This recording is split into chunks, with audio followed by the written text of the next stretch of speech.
흔히 우리가 접하는 그런 이야기 가운데 이런 이야기가 있습니다.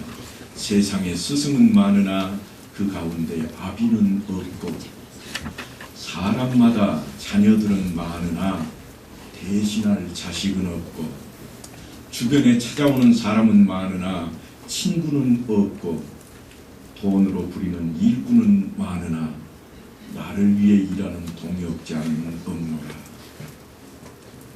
여기에 하나 더 재밌는 이야기가, 아니 어떻게 보면 웃음 이야기가 하나 추가되어 있는데요. 그게 뭔가 하면 부자에게는 자식은 없고 상속자만 있더라. 좀 공감이 가시나요? 정말 그렇습니다. 세상은 그런 세상입니다. 하지만 예수 안에서는 전혀 다르다고 하는 것이 성경의 말씀입니다. 그래서 사도 바울은 우리에게 이런 권면의 말씀을 남겨놓았습니다. 그리스도 안에서 일만 스승이 있으되 아버지는 많지 아니하니. 그래놓고 이어서 하는 말씀이 뭔가 하면 너희가 짐을 서로 지라 그리하여 그리스도의 법을 성취하라. 사도 바울은 여기에서 머물지도 않습니다. 한 걸음 더 내딛습니다. 우리는 하나님의 동역자들이요 그랬습니다. 말씀이 너무 무거운가 봐요. 다 침묵해졌습니다. 조금 쉬운 이야기를 하나 좀 꺼내보겠습니다. 1900년대 미국 서부의 작은 도시에 있었던 이야기인데요. 어느 날 남루하게 차려입은 어린 아이, 꾀재재한 아이가 구겨진 1달러짜리 지폐를 들고 길거리 상점들로 향해 갑니다. 안녕하세요. 혹시 하나님 파세요? 이런 미친 애가 다 있나. 그래서 가는 곳마다 가게 주인들은 이 아이를 쫓아내기에 바빴습니다. 왜냐하면 이 아이 때문에 다른 손님까지 안 들어올 것 같아요. 복장은 꾀재재하디요. 정신 나간 소리만 하고 있습니다. 하지만 이 아이는 결코 포기하지를 않습니다. 안녕하세요. 혹시 하나님 파시나요? 그렇게 걷고 걸어서 드디어는 이 아이가 매주 9번째 가게를 찾았을 때 그만 땅바닥에 덜썩 주저앉아 울어버리고 맙니다. 왜 그 아이가 울었을까요? 단 한마디 때문에 울기 시작합니다. 이번 가게에서 안녕하세요. 혹시 하나님 파시나요? 그랬더니 할아버지가 안쪽에 사시는 말씀이 뭔가 하면 얘야 하나님을 사서 뭐 하려고? 이 말에 가슴이 덜컥 감동이 오고, 그래서 할아버지의 그 음성 때문에 그는 주저앉고 말았습니다. 주인 영감님이 우는 아이를 부둥켜 안고 일으켜 세웁니다. 그리고 그 사연을 묻습니다. 왜 하나님이 필요하니? 하나님은 사서 무엇에 쓰려고? 아이는 그 물음에 감격을 했고 자신의 사연을 털어놓기 시작했습니다. 아이의 부모님은 아주 아이가 어렸을 때에 이미 세상을 다 떠나고 안 계셨습니다. 지금까지 삼촌이 자기를 돌보고 있었는데 얼마 전에 건축 현장에서 일을 하다가 높이 15m에서 떨어져 가지고 혼수 상태가 되어버리고 말았습니다. 그런데 담당 의사가 피부치라고 하니 꼬마 하나 있는데 꼬마에게 그래도 이제 가족이잖아요. 그래서 아이에게 이렇게 말을 전합니다. 이제 삼촌은 구할 수 있는 것은 딱 하나 있는데 하나님밖에 없다.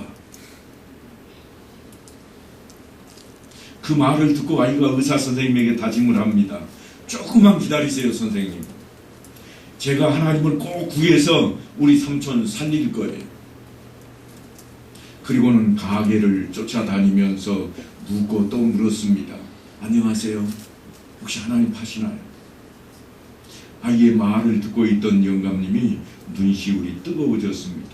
그래서 아이에게 묻습니다. 돈은 얼마나 가지고 있는데? 그랬더니 아이가 손에 꾸리꾸리 쥐고 있던 1달러를 탁 펴면서 할아버지 1달러요. 그랬더니 이 할아버지가 이렇게 대답을 하십니다. 그래, 마침 잘 됐다. 우리 가게에 하나님은 딱 1달러거든. 우리 교회에도 여러분이 잘 아시는 천지단향이라 하는 상호가 있습니다. 뜻이 뭔지 아세요? 뜻이 천지단향, 하늘의 향기를 머금고 그런 뜻이에요. 그런데 이 할아버지가 돈을 1달러를 건네받고 선반에 있는 음료수를 한 병 딱 꺼내서 아이에게 주는데 그 이름이 뭔가 하면 하나님의 키스, 하늘의 입맞춤이라는 그런 뜻의 명칭을 달고 있는 음료수였습니다. 할아버지가 아이를 위로하면서 얘야 여기 있다. 이 하나님 마시면 네 삼촌 금방 나올 거야. 그렇게 위로하며 아이를 돌려보냈습니다. 아이는요 1달러로 하나님을 샀잖아요. 그래서 기쁜 마음으로 삼촌이 입원해 있는 병실로 쫓아갑니다. 그런데 그날 밤 놀라운 일이 벌어집니다. 이 할아버지가 전세기를 하나 마련하고 세계 최고로 막강한 의료진들을 다 불러들였습니다. 세계에서 내놓으라 하는 의사들을 다 불러들여서 하룻밤 사이에 전세기로 이 작은 도시로 의사들이 13명이나 모여왔습니다. 그리고 세계 최고라고 자랑하는 이 의사들이 삼촌을 치료하기 시작했습니다. 얼마 지나지 않아서 삼촌은 기적적으로 완쾌가 되었습니다. 완쾌가 되면 그 다음에 뭘 하죠? 퇴원을 해야 돼요. 그래서 퇴원을 하기 위해서 이 삼촌이 원무과로 찾아갑니다. 왜 갔겠어요? 입원비가 얼마나 나왔을까? 벌어놓은 돈도 없는데 어떻게 감당할고 근심스러운 마음으로 가서 차트를 봤더니 기가 막힙니다. 우리 돈으로 하자면 60억 원이 날아가 버렸습니다. 병원비만. 어디서 60억 원을 나서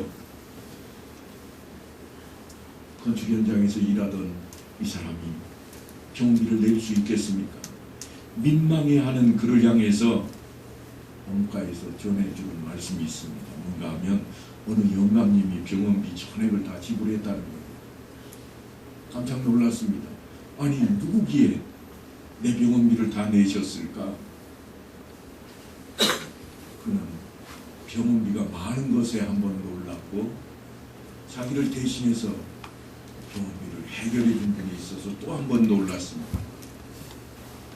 너무 고마운 마음으로 그분이 어디 사시냐고 물었더니 가게 이름을 일러주었습니다. 그래서 가게를 찾아 나섭니다. 가게 이름이 뭐냐고요? 음료수 이름만 하나님의 키스가 아니라 그 가게 이름도 하나님의 키스였습니다. 그래서 그 가게를 찾아가서 방문을 했습니다. 그런데 문이 닫힌 겁니다. 옆집에 물었습니다. 여보세요. 혹시 이 가게 집주인 어디 사시는지 아세요? 그랬더니 주인 영감님이 어제 여행을 떠나고 안 계신다는 거예요. 그리고 누군가 찾아올 것인데 찾아오는 사람에게 편지를 전해달라고. 그렇게 해서 편지만 한 통을 딱 받았습니다. 편지를 열었더니 이렇게 되어 있습니다. 젊은이 내게 고마워할 것 없네. 사실 이 모든 비용은 자네 조카가 다 낸 것이니 말이지. 자네에게 그런 기특한 조카가 있다는 것이 얼마나 큰 복인지 말해주고 싶었네. 자네를 위해 1달러를 들고 온 거리를 헤매고 다니며 하나님을 찾았으니 하나님께 감사하시게. 나는 그분의 동역자일세. 그리고 마지막 아래에 이런 성경 말씀이 한 구절 적혀 있었습니다. 너희는 여호와를 만날 만한 때에 찾으라. 가까이 계실 때에 그를 부르라. 이사야서 55장에 있는 말씀입니다. 하나님께서는 언제나 진정한 동역자를 찾고 계십니다. 오늘 본문에서 주님은 분명히 자신이 하나님의 동역자인 것을 말씀하고 있습니다. 그리고 주님께서 우리가 가져야 할 동역자 상을 몸소 보여주십니다. 우리도 하나님의 동역자이기 때문입니다. 주님께서 내 아버지께서 이제까지 일하시니 나도 일한다 하시며 하나님과 함께 하심을 드러내셨습니다. 비록 내가 원치 않는 일일지라도 하나님의 일이라면 아버지께서 하시면 나도 기쁨으로 하겠다는 그런 모습의 말씀을 주님께서 하고 있습니다. 그런 주님을 향해서 유대인들은 예수님을 이렇게 평가합니다. 안식일을 범할 뿐만 아니라 하나님을 자기 친아버지라 하여 자기를 하나님과 동등으로 삼으심이러라. 생각과 행동까지도 하나님의 생각과 행동에 일치시켜버린 그 모습에 대한 유대인들의 평가입니다. 거기에는 내 뜻도 내 생각도 없습니다. 오직 하나님의 영광을 위해 어떤 희생도 기쁘게 받겠다고 하는 다짐입니다. 사도 바울이 말씀하신 것처럼 우리도 하나님의 동역자들입니다. 그러므로 예수님처럼 진정한 하나님의 동역자가 다 되어야만 할 것입니다. 그리스도인이라면 누구라도 하나님이 살아계신 것을 다 인정합니다. 하지만 그것이 다는 아닙니다. 에덴 동산에 있었던 아담과 하와도 또한 예수님 앞에 서슬퍼렇게 눈을 치켜뜨고 불아리던 바리새인들도 누구보다도 하나님의 존재를 잘 알고 있었던 사람들입니다. 하지만 그들은 하나님과 다른 길을 가고 말았습니다. 그래서 하나님께서 하시는 말씀입니다. 내 생각이 너희의 생각과 다르며 내 길은 너희의 길과 다름이니라. 하나님이 사람을 만드실 때 하나님의 생각이 어떠했었는가?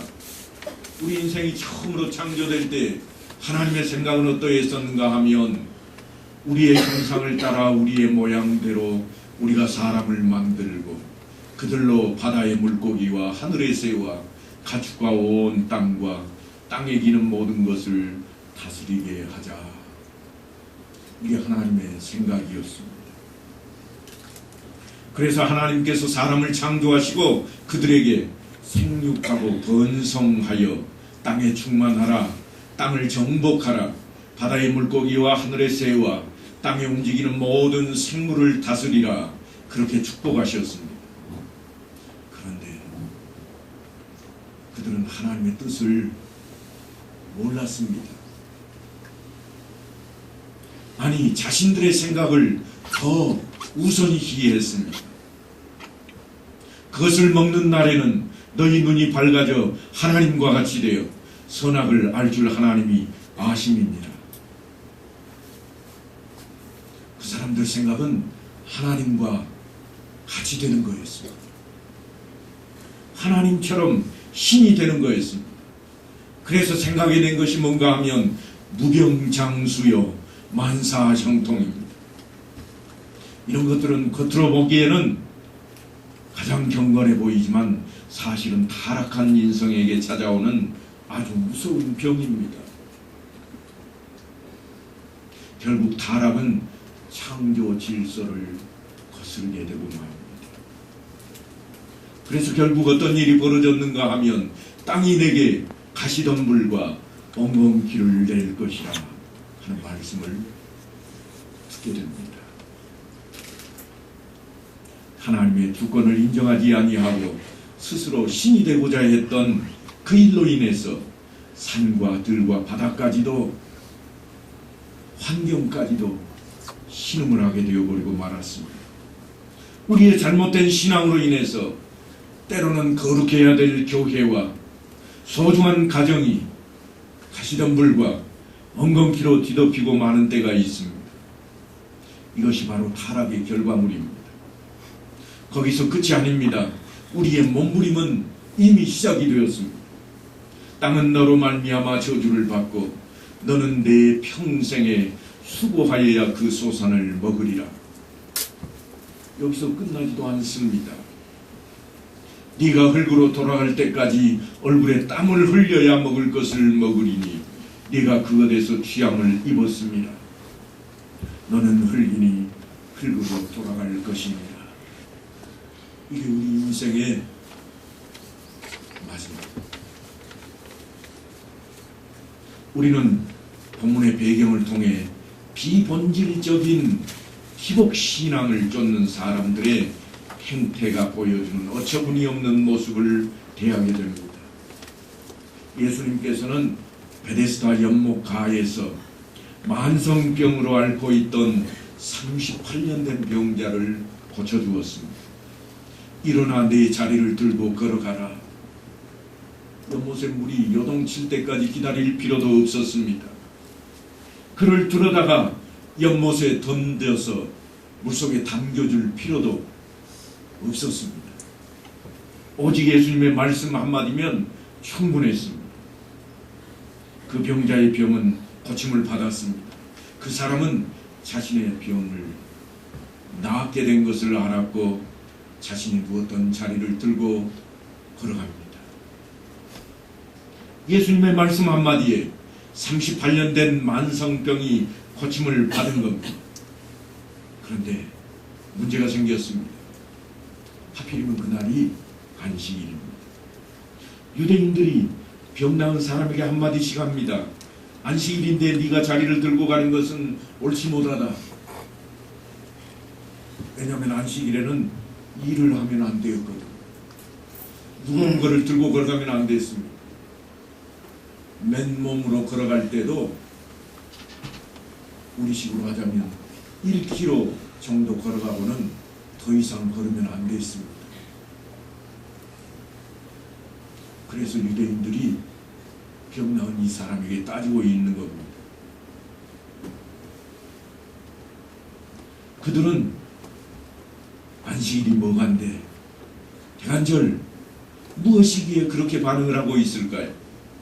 아니, 오늘 본문에 보면 예수님을 박해하는 데까지 이르렀다고 그렇게 말씀을 전하고 있습니다. 그 사람이 유대인들에게 가서 자기를 고친 이가 예수라 하니라. 그러므로 안식일에 그러한 일을 행하신다 하여 유대인들이 예수를 박해하게 된지라. 병든 사람을 고쳐준 일로 인해서 예수님은 왜 박해를 받게 되었을까? 이것은 사실은 근거가 있는 이야기가 있기 때문입니다. 하나님께서 모세를 통해서 시내산 앞에서 이스라엘 백성에게 주신 율법 때문입니다. 안식일을 기억하여 거룩하게 지키라. 그리고 더욱 상세한 내용이 이어져 있습니다. 엿새 동안은 힘써 내 모든 일을 행할 것이나 일곱째 날은 내 하나님 여호와의 안식일인즉 너나 내 아들이나 내 딸이나 내 남종이나 내 여종이나 내 가축이나 내 문 안에 머무는 객이라도 아무 일도 하지 말라. 백성들은 다짐을 합니다. 여호와께서 말씀하신 모든 것을 우리가 준행하리이다. 그리고 한 사건이 일어납니다. 광야에서 안식일이 되었습니다.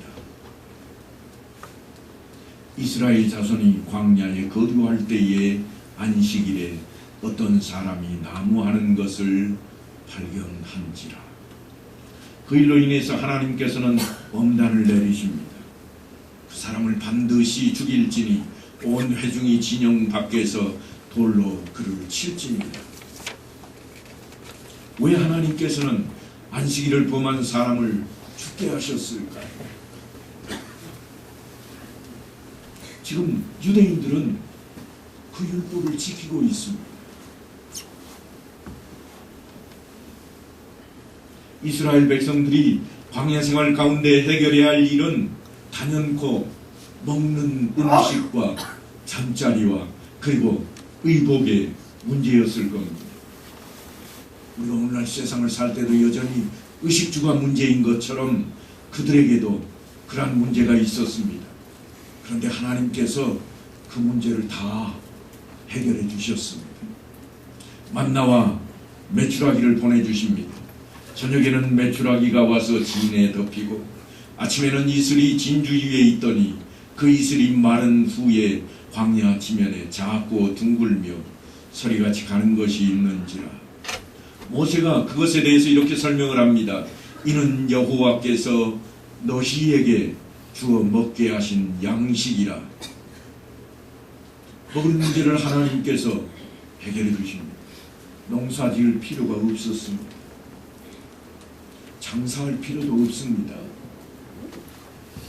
먹고 사는 문제가 일단 해결이 됩니다.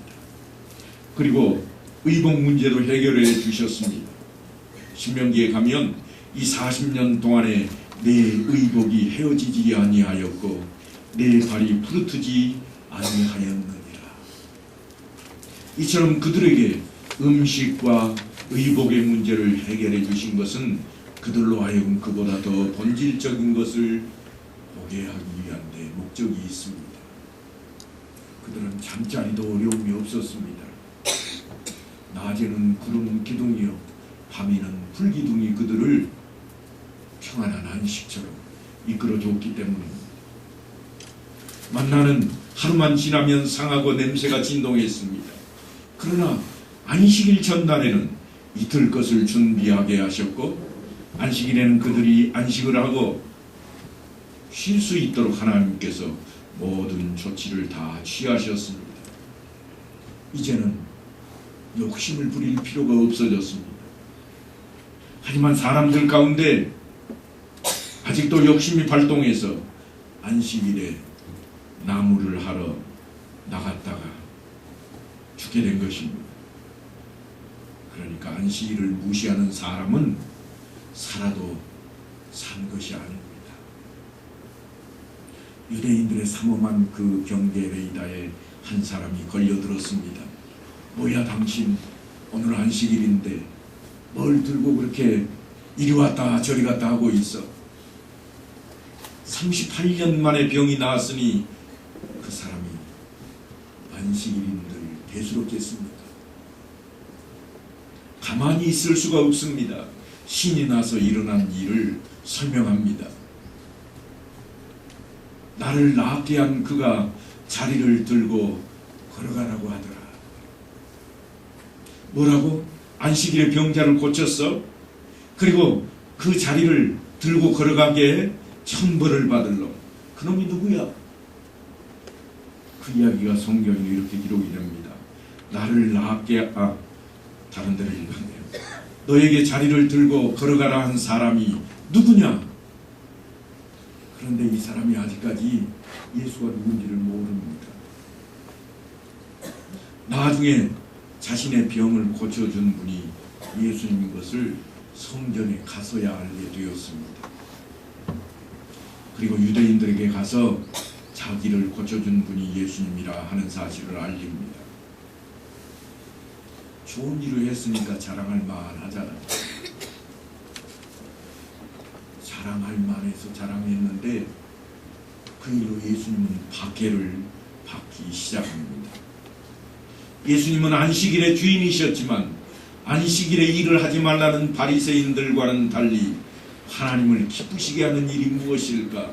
하나님께 영광 돌리는 길이 무엇일까? 하는 것에 더욱 초점을 맞추셨고 그래서 안식일에 회당에서 한쪽 손이 마른 사람을 고쳐주면서 사람들에게 질문을 하셨던 적이 있습니다. 안식일에 선을 행하는 것과 악을 행하는 것, 생명을 구하는 것과 죽이는 것, 어느 것이 옳으냐? 그때 유대인들은 아무도 대답을 하지 못했습니다. 올무를 잡을 수가 없었습니다. 다른 사람의 어려움을 돕는 선한 행위를 생명을 구하는 것과 동일하게 여기심으로써 안식일의 선을 행할 수 있다고 하는 것을 말씀하고 있습니다. 이것은 오히려 선한 일을 할 수 있음에도 불구하고 하지 않는 것은 생명을 죽이는 것과 마찬가지로 악한 것이라 말씀하신 것과 다를 바가 없습니다. 예수님의 말씀과 행동은 단순히 도덕과 선행을 가르치기 위한 그러한 것이 아닙니다. 예수님 당시에 하나님을 잘 믿고 있고 하나님 말씀에 열심히 순종하고 있다고 생각했던 사람들의 왜곡된 진리를 바로잡기 위한 것이었고, 그로 인해 사람들에게 진정한 하나님의 사랑이 무엇인지 그 말씀을 전해주고자 하는 것입니다. 하지만 바리새인들은 자기들 중심에 오직 율법을 그대로 붙들고 있습니다. 안식일을 어기는 자는 비록 나무를 했을지라도 쳐 죽여야 된다. 그것이 그들의 법이었습니다. 그런 그 바리새인들, 유대인들을 예수님께서 이렇게 평가를 하십니다. 화 있을진저 외식하는 서기관들과 바리새인들이요. 사도 바울도 디모데에게 이런 충고를 하는데요. 경건의 모양은 있으나 경건의 능력은 부인하니 이 같은 자들에게서 네가 돌아서라. 그렇다면 경건의 능력은 어디로부터 오는 걸까요? 경건의 능력을 부인한다고 했는데 어디로부터 그 능력이 와야 하는 걸까요? 창세기 1, 2장을 유심히 읽다 보면 두 군데 하나님께서 복을 주시는 장면을 배하게 됩니다.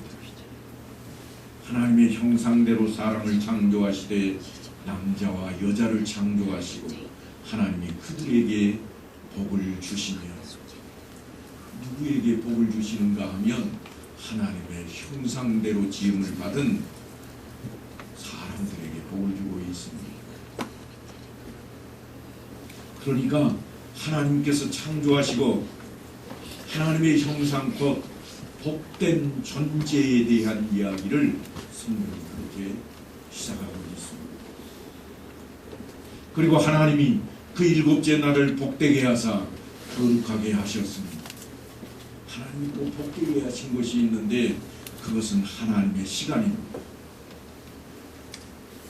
하나님의 시간이 복된 시간이라. 복된 존재와 복된 이 시간이, 이 두 가지가 창조 사역의 핵심이 됩니다. 그래서 하나님의 형상의 복을 담아 놓으시고 하나님의 시간의 복을 담아 놓으셨습니다. 그러므로 우리는 하나님의 형상으로 회복되어야 됩니다. 그러기 위해서 사도 바울은 우리에게 너희 안에 이 마음을 품으라. 곧 그리스도 예수의 마음이니, 예수 그리스도를 닮아감으로 하나님의 형상을 드러내야 된다고 말씀하고 있습니다. 이제 우리는 회복된 형상으로 나아가서 그 복의 근원이 되어야만 할 것입니다. 또한 하나님께서는 일곱째 날의 복을 담아 놓으셨습니다. 이 날을 우리는 안식일이라 그럽니다. 안식이라고 하는 단어는 매우 단순한 의미를 담고 있습니다. 히브리어로 샤밧이라 그러는데요. 그 의미가 뭔가 하면 하나님 안에서 하던 일을 멈추는 것입니다. 그냥 멈추는 게 아니라 하나님 안에서 멈추는 겁니다. 하나님과 함께 쉬는 것입니다. 그냥 쉬는 게 아니라 하나님과 함께 쉬는 겁니다. 여러분, 성경을 읽다 보면 부모에게 공경하라 할 때에 앞에 단서가 붙은 거 혹시 기억하시나요? 그게 뭐였죠? 주 안에서. 바로 그 의미가 안식일에도 담겨 있습니다. 그래서 안식일에 대한 해석이 주님과 유대인들이 서로 달라지는 겁니다. 하나님 안에서 안식일을 의미 있게 살펴보니 생명을 살리는 데 있었고, 그것이 주님의 방법이었다면 유대인들은 하나님과 상관없이 안식이라고 하는 의미만 상징적으로 따왔습니다. 그래서 쉬는데 관점을 맞췄고 일하지 않는데 관점을 맞춰 놓았던 것입니다. 마치 부모할 길을 모처럼 알아 교회 다닌다는 하는 것과 마찬가지의 해석입니다. 주 안에서 우리가 행해야 할 것이 복의 기초인 그림자입니다. 하나님 안에서 쉼도 하나님 안에서 안식함도 있어야 된다고 하는 것입니다. 그러니까 하나님 품 안에서 쉬고 그래서 새 힘을 얻고 또 위로도 받으며 하나님과의 관계를 새롭게 하는 겁니다. 이게 안식입니다. 인자는 안식일의 주인이니라 말씀하신 것처럼 예수님께서는 안식일의 주인으로 이 땅에 오셨습니다. 그래서 그 안식일에 대한 설명, 의미를 헤아려 주고 있습니다. 비유 가운데 여러 가지가 있습니다만 주인이 종들에게 자기의 재산을 나눠주고 여행을 떠났다가 돌아옵니다. 돌아오기 전까지는 분배받은 사람들이 마치 주인과 같습니다. 하지만 진짜 주인이 돌아오면 이들은 아무것도 아닙니다. 왜냐하면 다 주인 거기 때문에 누구 마음대로인가요? 그때마다 우리가 흔히 쓰는 말이 있잖아요. 엿장수가 가위질을 몇 번 한다고요? 지 마음대로. 주인 마음대로. 우리가 그걸 잊어버리면 안 됩니다. 안식일에 주인이 오셨습니다. 그러니까 안식일은 주인 뜻대로 행해져야 되는 거예요. 유대인들은 그렇게 보지를 않았습니다. 자기들이 가지고 있는 율법에 초점을 맞추었습니다. 유대인들은 그래서 안식일을 범한다는 이유로 그를 십자가에 못 박았습니다. 그리고 안식 후 첫날 새벽 미명의 시간에 주님은 부활을 하십니다. 그래서 우리에게 새로운 날을 주의 날로 기념하도록 보여주셨습니다. 주일은 그렇게 시작이 됩니다. 보라 내가 새 하늘과 새 땅을 창조하나니 이전 것은 기억되거나 마음에 생각나지 아니할 것이라. 너희는 내가 창조하는 것으로 말미암아 영원히 기뻐하며 즐거워할지니라. 하나님의 자녀들이 모이는 이곳에는 하나님의 말씀으로 말미암아 사랑과 위로와 격려가 가득합니다. 그런데 이것들이 다 어디로부터 오는 건가 하면 하나님께로부터 오는 겁니다. 예수님께로부터 오는 겁니다. 그래서 너희 안에 이 마음을 품으라 하는 것이었고 그것은 곧 그리스도 예수의 마음이라고 하는 것이요 우리가 예수의 마음으로 사랑도 또한 예수의 마음으로 우리가 다른 사람을 돌아보고 때로는 베풀고 함께하는 모든 것들이 펼쳐져야만 합니다. 그럴 때에 위로와 격려가 사랑 안에 담기게 되고 한 마음을 품게 되는 겁니다. 그래서 사도 바울은 늘 예수를 처음 대하는 이방인들에게 외치고 또 외쳤습니다. 아니 예수를 조금 안다고 외치는 유대인들에게도 외치고 또 외쳤습니다. 예수 그리스도를 통해서 너희는 하나라. 예수님이 머리가 되시고 우리는 지체일 뿐이라. 그래서 그토록 한 몸을 강조했습니다. 왜냐하면 한 생각을 품어야 되겠는데 그 생각은 머리로부터 옵니다. 머리가 예수 그리스도니 예수 그리스도의 생각으로 예수 그리스도의 마음으로 우리의 삶을 다 펼쳐 나가야 될 것이라고 하는 것입니다. 사랑하는 성도 여러분, 유대인들도 틀림없이 생각이 있었습니다. 유대인들도 틀림없이 마음이 있었습니다. 어떤 마음인가? 하나님을 공경하는 마음이요, 하나님 말씀대로 살고자 하는 마음이었습니다. 하나님 뜻대로 살고자 하는 그러한 행동이었습니다. 그런데 그들이 가지고 있는 생각과 행동은 하나님과 달랐습니다. 너희의 생각은 내 생각과 다르고 너희의 길은 내 길과 다르다고 하나님께서 누차 선지자들을 통해서 외치고 또 외치게 했건만 그들은 여전히 변화되지 않았습니다. 오늘날 우리는 어떠한가요? 우리도 동일할 겁니다. 내 생각. 누가 뭐라고 그래도 내 생각에는 아니야.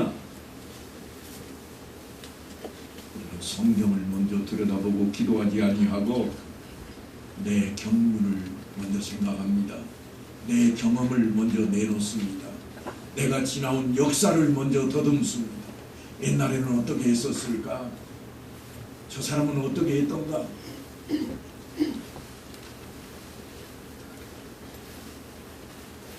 이제 새로운 한 해를 맞이하고 새롭게 출발하는 사랑하는 성도 여러분, 우리가 무엇을 생각하든 무엇을 결정하든 우리 생각이 아닌 하나님의 뜻과 하나님의 말씀을 먼저 기억해내고 그 앞에 엎드리는 우리가 되어야만 할 것입니다. 그래서 이 자리에 모인 모든 이들이 주님의 마음을 품고 하나님의 형상으로 회복되며 하나님과 동행하는 그러한 이 한 해를 살아갈 수 있게 되기를 간절히 축원합니다.